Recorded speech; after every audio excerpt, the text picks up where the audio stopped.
What's going on, everybody? What's going on? What's good? Welcome everybody to YouTube fam. So in today's podcast, I'm gonna go and speak to you guys on how losing my job was actually a blessing in disguise. Without further ado, let's get to the episode. All right, guys. So for many of you guys probably heard posted back that I had lost my job. I want to say last year, back in late August, I had ended up quitting my other job that I was working there for about 7 years plus as a collector agent, supervisor. I had resigned because, different changes, a lot of stuff that was going on with the company, and I just wasn't growing anymore, and I just outgrew the company, and I believe I outgrew myself. So I decided to move on. I heard this company, the company's been around for almost 5 years during that time. So, it was a small company, and I never wanted to actually apply there, to be honest with you. I wasn't really interested in applying there because I wasn't into sales anymore, or debt or collections, let alone. This call center focused only on outsourcing sales, student loan consolidations, personal loans, business loans. So it was more like cold calls and basically sales. You know what I mean? So I was already done. Coming up 7 years plus of being on the phone, calling people, collecting money. You know what I mean? So I worked for a bail company, collecting money on bail money that was due in California. So you imagine all that stress. You know what I mean? I was contemplating a lot on applying for this company because, like I said, I didn't want to go back into cold calls. I didn't want to go back into the phones. However, I just stuck my foot in there, and I was like, you know what, forget it, screw it. Made my prayers, and I was like, got me the right way, because at the end of the day, if you're a hard worker and you're looking for a job, you will find something. You know what I mean? It may not be something that you want, but if you seek, you will find. You know what I mean? But anyways, I went in, walked in, applied for the position. I applied for any position that was open. I had my interview on the spot, which is cool. A lot of call centers give you the interviews on the spot, which is great. You know what I mean? Call centers are always hiring 24/7, 365, which that's the beauty of call centers. I went in, applied, did the normal. They have you do a typing test, and then they have you do a verbal test to see how good you speak English. That's the test. I went through one filter, passed another filter. Then I finally get the interview with the recruiter. The recruiter told me, hey man, you have a good resume, but I can't really do any much as you're a debt collector, which is true. I'm a debt collector. Well, I just came from 7 years of debt collecting, so of course my resume was just debt collections. He said, look man, I can put you in sales, but I have this campaign which I think you're actually going to be pretty good at it. I don't know if you have any experience in cloud software, software as a service, computing. And I was like, dude, I have no idea what that is, but let me go home and go study. He said, you know what, I like your attitude.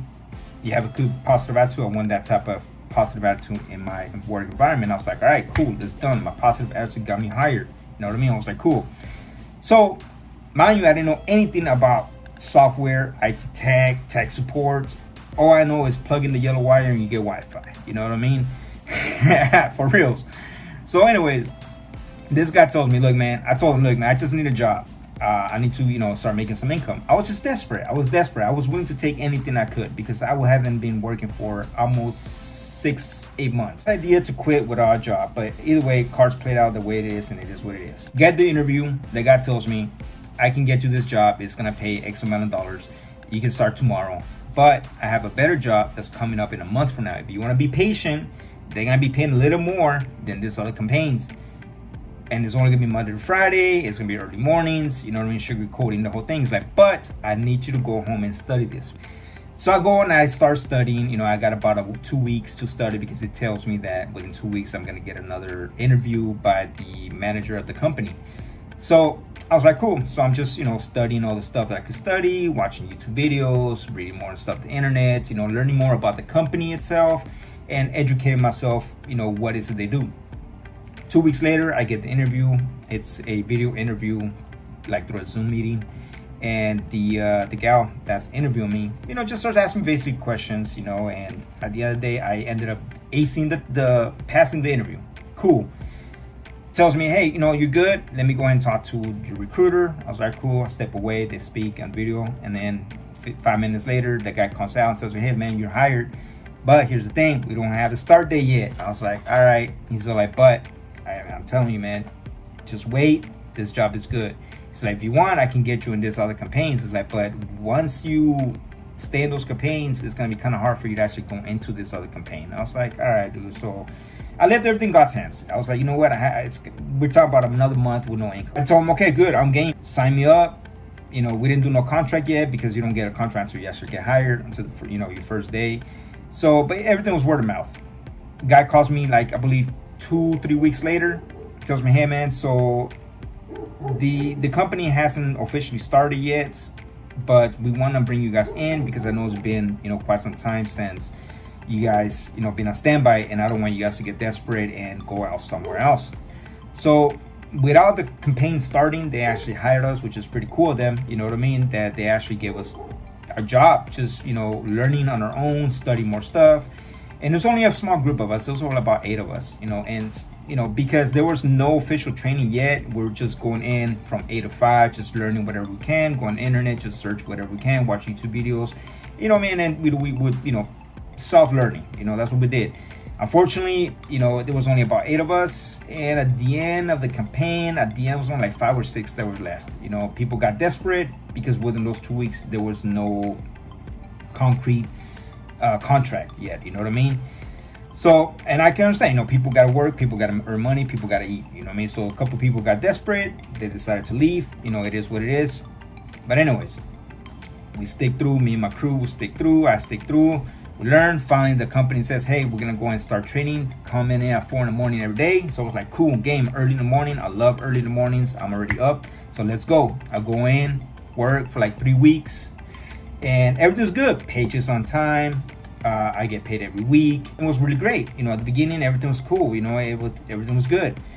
3 weeks down the line, we show up on a Monday morning, and then our shift started at 5 in the morning. During that time, no one came over. Usually, we have a manager that opened the door at 5 in the morning every day. And this one time, this Monday morning, that guy didn't show up. Figured, all right, he slept, sleeping in, driving late. So everybody starts showing up. 6 in the morning comes, the next shift comes, still no sign of the manager opening the door. 7 a.m. shift comes, there's now still no sign of the manager showing up. 8 a.m. come, finally the HR people show up, other head supervisors show up, the recruiting department shows up, and they have no idea. They have no idea what's going on. They have no idea why the doors are locked and why the windows were boarded up. The windows were boarded up a couple weeks prior to shutting down, so they were just planning it. I don't think it was just a one-man person thing. It had to do with, I don't want to say no name, and I don't want to call it nobody, because at the end of the day, I don't know how it played out. You know what I mean? But what I had to say is the owners and the manager or co-owners basically took all the equipment. They boarded up the call center. They said that they were going to go and remodel it. Well, people will ask, like, hey, what you guys boarding up? You guys going to paint, da-da-da. And then the answer would be like, oh, yeah, we're going to remodel. Whatever. So nobody thought anything. No one saw anything suspicious. No one saw anything coming. You know what I mean? Finally, the main manager shows up, which I believe he's like the co-owner. And he ends up saying that the other owner and the other co-owner ended up stealing all the money from the company, stealing all the equipment for the company, like the servers and other computers with hard drives to the clients, whatever. Long story short, we were basically without computers, without servers. All of us was just gathered around, like listening to the guy what he was saying. And as these guys, explaining to us what's going on, that the owner shut down the company and they didn't tell anybody, and they took off with all the money. We had a week without pay from the week prior that we were working. We still didn't get paid that week. So you could just imagine, there's about 300 employees just furious, mad, upset, because how are we supposed to feed our families? You know what I mean? How are we supposed to, continue that working, that, continue earning that weekly paycheck? You know what I mean? So people got desperate and started taking action towards their own hands, which I don't blame them. I don't justify it either. But at the end of the day, you gotta do what you gotta do. People start taking the computers, the screen, the monitors, the headphones, the phones, the desk, the chairs, anything they could put their hands on. They start liquidating the sin on their own. You know, this guy, while all this stuff was happening, well, you know, what's he gonna do when there's like 300 employees looking at him and telling him us, company shut down, there's gonna be no money, you ain't gonna get paid.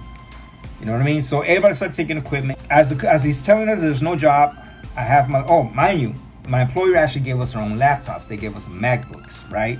The client that actually hired us gave us our own MacBooks, our own laptops. During that weekend, we used to take our laptops home because we work Saturdays as well. Remember, Mexicans work 6 days of the week, not 5. So us being the good slaves, good workers, I should say, we'll take our laptop home because Monday I was supposed to show up, check it back in, sign off for it. I don't know who to give my laptop to because my media supervisor wasn't there. I wasn't gonna just give my laptop to someone that I didn't know of, or how was it gonna make it to the client? You know what I mean? So I say, you know what, forget this. This ain't gonna go nowhere. This guy's telling us we're not gonna get paid. We're not gonna get liquidated. Mind you, a little background: when you get fired from a company, by law they're supposed to pay you off up to 3 months of salary. Okay, by law they're supposed to pay you upfront. Within 2 weeks, your money's there. But this guy's telling us there's gonna be no money because these other people took the whole bank accounts, the whole servers, everything with them. So there's gonna be no more payroll. There's gonna be no more liquidation. You know what I mean? So I ended up just saying, you know what? Screw it. It is what it is. I'm gonna go ahead and walk out. I grab my backpack, grab my lunch, and walk out. Call my wife. I was like, hey, look, check it out. This is what's happening. This is what's going on. Just come pick me up. So then I took matters into my own hand. Come home, open up the laptop. I have company emails. Send me an email. Hey man, this is such and such. This is what's going on with the company. We just found out that the owner's liquidated. They're shutting down. They're telling us there's no more work. Am I gonna still be employed with you guys, or am I not? A couple days later, I get an email back. Hey, look, unfortunately, we cannot hire you directly. We don't have an entity in Mexico, so we cannot hire you directly. That's what we needed, a third party, which is the call center. We're gonna go and send you instructions to go ahead and ship out that laptop back to us. And I was like, cool. Within minutes of me reading the email, I agreed to it. It's like, okay, I understand. I will return the laptop. I understand that I'm not hired. But the label comes in, I box it in, ship it back out. During the whole time, I'm praying, day in, day out, what do I need to do? I need to look for a job. God opened the right door for me. You know what I mean? I need a job to feed my family, to pay my bills. During the time, we're going through a financial crisis. We're behind on the car payment. We're behind on the car insurance. We're behind on the mortgage. Groceries were running slim. You know what I mean? You could just imagine months of an unemployment and only one income. Later, I should say, I get another email. Say, hey, Oscar, we're actually going to be starting an entity in Mexico. Would you be interested in applying for a company once again? I was like, what? Earlier, a couple of weeks ago, you told me you do not have an entity in Mexico, so you guys cannot hire us. You're telling me you guys have established an entity in Mexico and you guys could hire Mexicans. And I was like, yay! You know what I mean? Prayers got answered. I was like, yeah, buddy. A couple of weeks later, I get a phone call from the recruiter. The recruiter says, hey, man, so check it out. You're going to be hired. We're going to send you a laptop again. And we're going to send you some gear, welcome gear. And I was like excited to send me a shirt, some socks, a coffee cup, travel mug, and my laptop. So I was game. And ever since then, we started doing the onboarding training. We started doing, one-on-ones. We started doing, because everything's remotely. There's no physical classes, physical training, one-on-one lessons like that. Everything's electronically. Everything's done through Zoom meetings. So it was a first for me. It was a first for me for everything. And like I said, when you pray on it, when you seek and you ask God for guidance and to take care of it, He will do the rest. Fast forward to 9 months later, I'm still working with the company. I work from home, which gives me liberty to take care of my kids, take care of the house, do the meal prepping for the gym, for the wife. You know what I mean?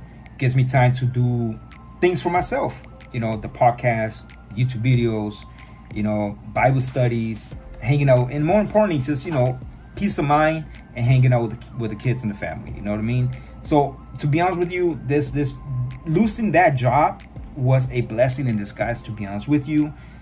And this is why I don't hold no grudges against them, even though they still owe me money. They still owe me my last week paycheck, and they still owe me the liquidation, which I don't want to say they still owe me. If it comes, it comes. I'm going to tithe on it.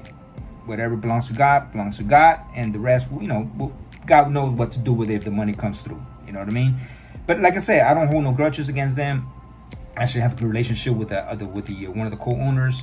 We still talk, we still follow up, once in a while. We check up on each other. We have a good relationship there. Guys, like I said, losing that job was a blessing in disguise.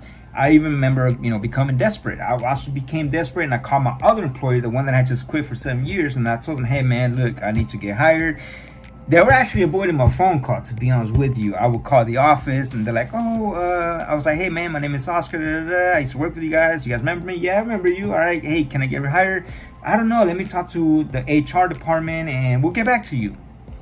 Send emails, couple emails every other day. Hey, what's going on? No response. Remember, no response, still response, So I became desperate again, and I called one of my buddies. I was still working then. I was like, hey dog, I was like, hook me up, man. I was like, hey, can you talk to this guy? He's the manager there, this department.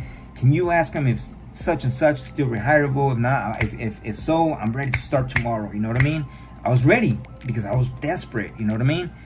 Luckily, that guy said, tell him like this: heck no, you're not rehireable. And I was like, man, I do thank God, I do think that my previous employer for telling me no, because who knows, if he would have said yes, I would have just lost on this opportunity, because again, I became desperate, so that no, I appreciate that no. And this is where you gotta appreciate those closed doors, and to this day, actually, that same manager that told me no, like, I'm cool with him, because again, you don't hold anything personal, at the end of the day, it's just business, and it is what it is.